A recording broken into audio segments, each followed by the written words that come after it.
नाज़रीन, अब कुछ खबरें शामिल की जाएं शोबिस की दुनिया से। पाकिस्तान की मारूफ अदाकारा हानिया आमिर को अक़वाम मुत्तहिदा के इदारे बराए ख़वातीन की जानिब से पाकिस्तान के लिए खैर सलागी सफ़ीर मुकर्रर कर दिया गया है। यूनाइटेड नेशंस वुमेन पाकिस्तान ने अपने बयान में कहा है कि वो हानिया आमिर को इस किरदार में खुश आमदीद कहते हैं। इदारे के मुताबिक हानिया आमिर अपना प्लेटफॉर्म मुल्क भर की ख़वातीन और लड़कियों की आवाज़ बनने, आगाही फैलाने और उनकी हौसला अफजाई के लिए इस्तेमाल करेंगी।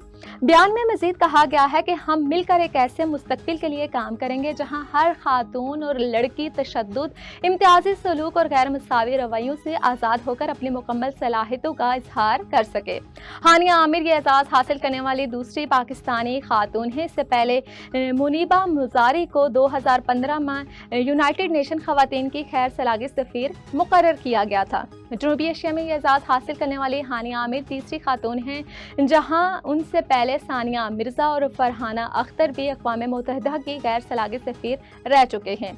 आलमी सतह पर इस फहरिस्त में ईमा वाटसन, निकोल और अपनी भी शामिल हैं और इसके अलावा बॉलीवुड की अदाकाराएँ भी इसमें शामिल हैं। पाकिस्तान से ताल्लुक़ रखने वाली दीगर शख्सियात भी मुख्तलिफ़ अक़वाम मुत्तहिदा के इदारों के लिए खैर सलागी सफ़ीर रह चुकी हैं, जिनमें अदाकार फवाद खान, समाजी कारकुन शहजाद राय, अदाकारा मायरा खान और सबा कमर शामिल हैं। ये तो तकरीर न सिर्फ हानिया आमिर के कैरियर के लिए एक अहम मोड़ है, बल्कि पाकिस्तान में ख़वातीन के हकूक़ के लिए एक मुस्बत पेशरफ्त भी समझी जा रही है।